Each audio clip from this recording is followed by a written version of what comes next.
Hello and welcome. This is another instrumental music flipped learning video with David Hopgood here. I'm going to talk about Skype for Business and distance lessons and how to set them up. So this is just the basics for those of you who aren't so familiar with how to work it.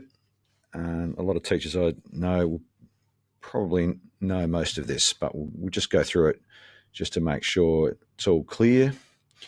So first of all, now we're working in Windows 10 here on one of the newer IM laptops. So that will be the experience of most of you who are going to be using this tool. So we're going to, first of all, assume that Skype for Business will open for the people at both ends.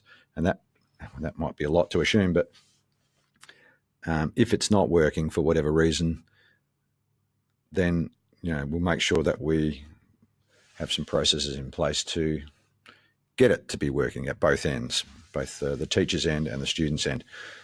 But there's Skype for Business. That just needs to be open and can be sitting there in the background. And then we're going to go into Outlook here. Now in Outlook, so your normal Outlook here would be your email, but we're going to go to next door to the calendar tab. That's the easiest way to set up meetings, which in our case we would call lessons, of course.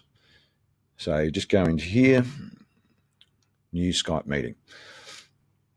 Teams is something we'll talk about perhaps in the future as another method of connecting and delivering lessons and talking to other staff and all of that. There's a lot of potential with Teams. Right now we're just going to be focusing on Skype though. So a lesson, I'm going to have a lesson with myself. That always goes quite well. So we'll just call it drum lesson. Sake of this video and music room. You may want to be more specific with that, but it doesn't really matter. Current time here, 12:49. So I'm going to make this lesson at, 12:52, just to give me time to make sure we change this to PM. I made that mistake before.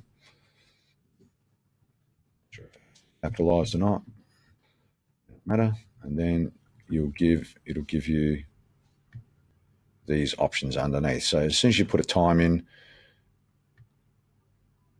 sometimes it'll give you the half an hour lots after that particular time. In this case, it's not, but we're going to say till 1:30.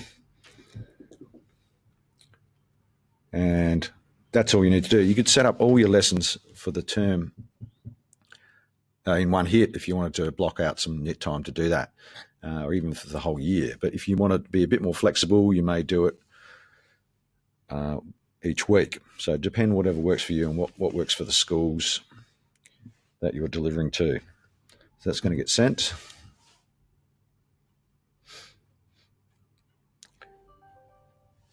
And the recipient will get a little reminder here. Now here's your reminder. You can just join from there. There's another one. It's come through as an email. There's going to be a lesson happening. All right. So I would assume that in most cases, you're going to join from the email. So the person at the other end is what I'm talking about. Now that email would go to the music contact person or the student, whatever's been organised with the school. So there we go. We click on there and we're going to join the meeting because it's ready to go.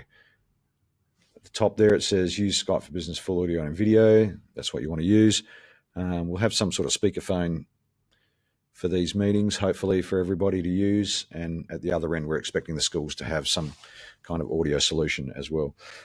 I've just got my own microphone plugged in, USB'd into the computer at this stage. Now we're going to join. And there we are. Now, because I'm trying to have a meeting with myself, it's not quite going to work how it will for the teachers out there delivering lessons. But, there's your screen. You can make that full screen and all of that if you want. So it'll be right there. Let's not do that now. But here you have to start your video. I don't think it'll work because I'm recording. Yeah, couldn't start the video for some reason. I think because I'm filming, but that's okay. Start your video. Make sure the students do that as well. Don't mute yourself. Make sure you can be heard and that they can be heard. And off you go with the lesson. The chat function here, I think, is a handy thing. So with the chat function, as you're going through the lesson, you might just say, after the first part of the lesson, okay, practice page 23, whatever that might have been. And then later on in the lesson, it might be play through